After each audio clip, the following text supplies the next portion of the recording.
वराह मिहिर की भूमि है, जिनने बृहद संहिता में दकारगलाध्याय में भूमिगत जल शिराओं का कैसे हम ज्ञान कर सकते हैं, तो प्राचीन आचार्यों के मत उन्होंने लेकर के आचार्य मनु का क्या मत था, सारस्वत का क्या मत था, और उस समय उन्होंने देख करके भी कि वो मत किस भूमि पर कैसा प्रभाव करता है। जहां जलयुक्त भूमि है, अधिक जल होता है, वहां कितने उस चिन्ह विशेष को देख करके कितनी गहराई पर जल मिल सकता है, और जो थोड़ी शुष्क भूमि है, मरुप्राय है, वहां पर हमें कितना और आगे जाकर के खोदना पड़ेगा। तो इतना सूक्ष्म चिंतन देने वाले वो आचार्य वराहमिहिर की भूमि है यह उज्जैन। यह उज्जैन भूमि है राजा भोज की, जिनने चारुचर्या नामक एक ग्रंथ में जलमंगल प्रकरण पूरा लिखा हुआ है, और एक एक नदी के जल का क्या क्या गुण होता है, प्रत्येक नदी का अलग अलग, गंगा का, यमुना का, नर्मदा का, ऐसे सब नदियों के जो प्रमुख भारतीय नदियां हैं। एक उदाहरण कि पश्चिमो दधिघा शीघ्र महाश्च विमलोदकाः प्राच्या समस्तावा नद्यो विपरीतास्ततोन्यथा। भोज लिखते हैं कि जो नदियां पश्चिम समुद्र की ओर जाती हैं वो शीघ्र बहने वाली होती हैं और उनका जल निर्मल होता है, और जो पूर्व में बहने वाली हैं उनमें विपरीत गुण पाया जाता है। हम देख लें, गंगा जी को देख लें, या जितनी भी हमारी आदरणीय जड्डीपाल सर का बहुत बहुत स्वागत। हमारी जितनी नदियां पूर्व में बहने वाली हैं, जो पूर्वी मैदान से होकर के जाती हैं, तो वो एक रजकण उनमें कहीं कहीं थोड़े मिले रहते हैं, तो हम जब दूर से देखते हैं तो पानी थोड़ा सा पीला दिखाई देता है। तो पश्चिम की ओर बहने वाली नर्मदा मैया है, वो कैसे जा रही है, पहाड़ों को फोड़ के उनने अपना रास्ता बनाया है। तो एक आप देखें खाई जैसी दिखाई देती, कितने जलप्रपात हमें कम से कम 3-4 बड़े जलप्रपात नर्मदा जी पर मिल जाते हैं, नीचे से नीचे, नीचे से नीचे, और बिल्कुल पत्थरों को काटती हुई। तो जब पत्थरों में चल रही मिट्टी का कोई लेश मात्र भी वहां प्रमाण साथ में उतना मिल नहीं पाता है, कंचन नीर है। तो कितनी एक नदियों के जल की पहचान जिन भोज ने बताई, उन भोज की भूमि में है हम। जल महोत्सव और वहां मंदिर प्रबंधन की चर्चा, तो मंदिर की चर्चा जैसे ही आती है तो हम जल को तो भूल ही नहीं सकते। बृहद संहिता के प्रासाद लक्षणाध्याय में, प्रासाद प्राचीन नाम है देवालय का, मंदिर शब्द तो बहुत बाद में देवालय के लिए रूढ़ हुआ है। प्रासाद, देवकुल, देवतायतन जैसे शब्द चलते थे।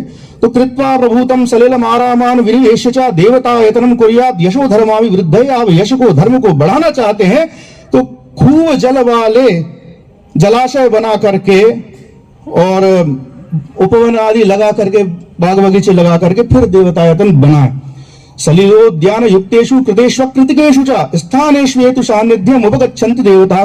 क्यों भैया जलाशय के किनारे क्यों? तो कह रहे हैं कि जो जलाशय प्राकृतिक है अथवा जो हमने बनाए हैं, ऐसे जलाशयों के निकट देवता स्वाभाविक रूप से वास करते हैं। वनोपांत नदी शैल निर्झरोपांत भूमिषु रमन्ते देवता नित्यम पुरेषु उद्यान वत्सु च। वन, उपवन और जो जितने भी प्रकार के जलाशय हैं, झरने इत्यादि हैं, उन सब के आसपास देवता नित्य रमण करते हैं। तो इसलिए जब भी आपको नया मंदिर बनाना है तो इस प्रकार की भूमि देखनी पड़ेगी। और अगर हमारा मंदिर प्राचीन है, उसको व्यवस्थित कर रहे हैं, तो ये सारी व्यवस्थाएं हमें वहां पर ला करके बनानी पड़ेंगी। देख ले हमारे जितने भी तीर्थ हैं, वो सब क्या हम बाबा महाकाल को कोटि तीर्थ से हटके देख सकते हैं, या रुद्र सरोवर से बहुत दूर करके देख पा रहे हैं उनको? और वो तो महाकाल वन में ही बैठे हुए थे। फिर थोड़ा सा कुछ और ग्रंथों को देखें तो गोपुर द्वार संयुक्तम प्राकारावृत वास्तुकम बहिरंतस्तु वास्थाप्य तड़ाक सांगणो मतः जलमंडप युक्तो विमान शिखरोज्ज्वला विश्वकर्म वास्तुशास्त्र देव प्रासाद लक्षणाध्याय। वहां भी कह रहे हैं कि गोपुर द्वार इत्यादि बनाना, प्राकार बनाना, चूंकि यह ग्रंथ दक्षिण भारत में लिखा गया और दक्षिण भारत के हमारे जितने देवालय देखे जाते हैं तो वहां की पहली पहचान होती है गोपुरम, और प्राकार वहां पर होते हैं। अब ये प्राकार परकोटे हमारे मंदिरों में उतने नहीं देखने में आते जितने दक्षिण में या अन्य समुद्र तटवर्ती जो देवालय वहां देखने में आते हैं। तो वो भी प्राचीन आचार्यों का एक प्रबंधन है। समुद्र की जो खारी हवा आती है वो पत्थर को धीरे धीरे कुछ न कुछ हानि पहुंचाती, क्षरण करती है। जगन्नाथ जी के मंदिर, वहां भी पहले कुछ बीच में क्षरण हुआ है जो प्राकार का, क्योंकि वो प्राकार बहार वो झेल गया तो मंदिर बचा रहा। तो उस प्रकार की व्यवस्था। और वहां भी कहते हैं कि तालाब इत्यादि बनाइए, जलमंडप बनाइए। कुछ और नियमन कैसे कि आग्नेयाम पाकशाला स्यात् कूप चत्वर संयुता।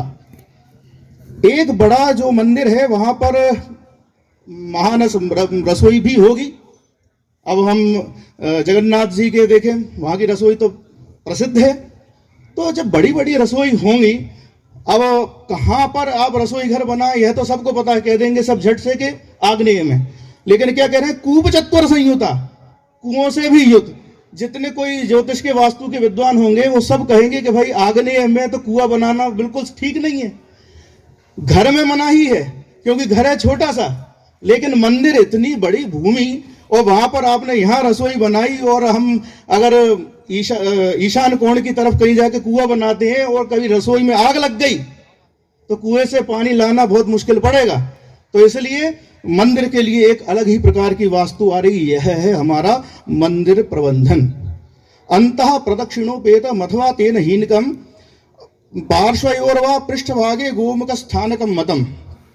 गोमुख स्थान जो जल चढ़ाते हैं अपन भगवान को और जिस प्रणाली से वो निकलता है गोमुख करके कहते हैं। तो उसमें भी कहते हैं, पहले तो उन्होंने कहा कि जो प्रदक्षिण पथ है अंतः प्रदक्षिणा, वो आप रख भी सकते हैं नहीं भी रख सकते हैं।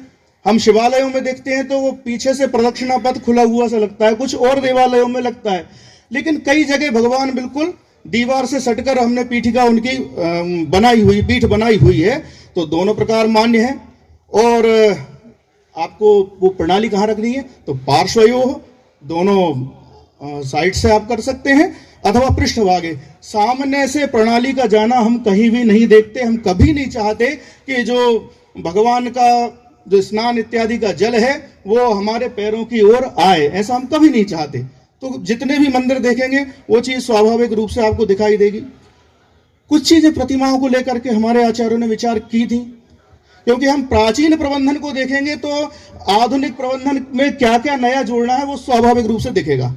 देशानुरूप भूषण वेशालंकार मूर्ति भी कार्या प्रतिमा लक्षण युक्ता सन्निहिता वृद्धिता भवति।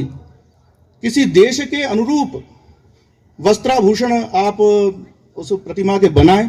तो एक मत तो यह होता है कि क्या बिहार में जो मधुबनी शैली में जैसे बताए जाते हैं तो भगवान के वस्त्र वैसे बनाए जाएंगे क्या, या राजस्थान में राजपूताना शैली के वो वस्त्र पहनाए जाएंगे क्या।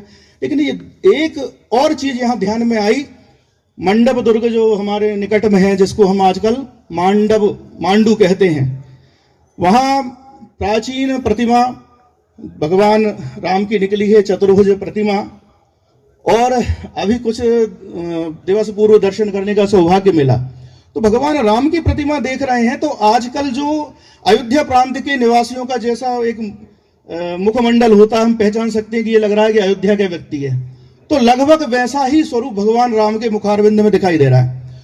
और सीता जी को देख रहे हैं तो वो बिल्कुल जो थोड़ी नेपाल के आसपास जो हम मिथिलांचल में जो स्वरूप देखते हैं महिलाओं का, बिल्कुल वैसा स्वरूप देखने में आ रहा है। तो कितना बारीक काम उन्होंने कि राम कैसे रहे होंगे, सीता कैसे रही होंगी, उससे एक श्रद्धा और उमड़ती है।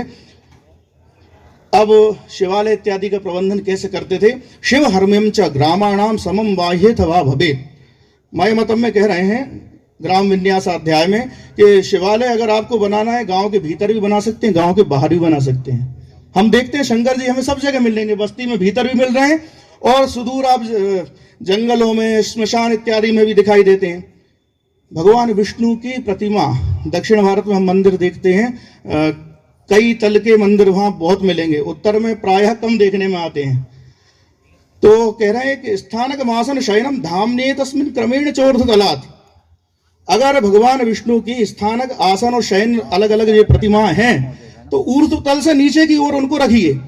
कि जो स्थानक प्रतिमा है उसको आप सबसे ऊपर के तल पे रख सकते हैं, आसन प्रतिमा को मध्य तल पे रख सकते हैं, और जो शयन प्रतिमा है भगवान शेषशाही जो दिखाई दे रहे हैं उसको आपको भूतल पर ही रखना है। कोई समझ पा रहा है इसमें क्या प्रबंधन है, कौन सा प्रबंधन यहां पर हो रहा है? हाँ, ये पूरी आपकी इंजीनियरिंग की बात चल रही है। भगवान विष्णु का जो स्थानक विग्रह है केवल प्रतिमा है खड़ी हुई, अधिक भार नहीं है, तो ऊपर भी आप ले जाके स्थापित कर सकते हो। आसन प्रतिमा बनाएंगे तो आप जिस भी आसन पे, गरुड़ आसन बनाए, कमल आसन बनाए, कोई से भी आसन वहां रखेंगे तो उस आसन का भार भी बढ़ेगा। तो बिल्कुल हाइट पर नहीं ले जाना, मध्य तल पे रखना है। और शेषशायी भगवान विष्णु की प्रतिमा, शेषशैया कितनी बड़ी होती है, उसको कहीं भी हमने कभी नहीं देखा होगा कि किसी ऊपर के तल पे रख रहे हो। ले जाना ही कठिन है, और ले जाएं तो आगे भी दिक्कत।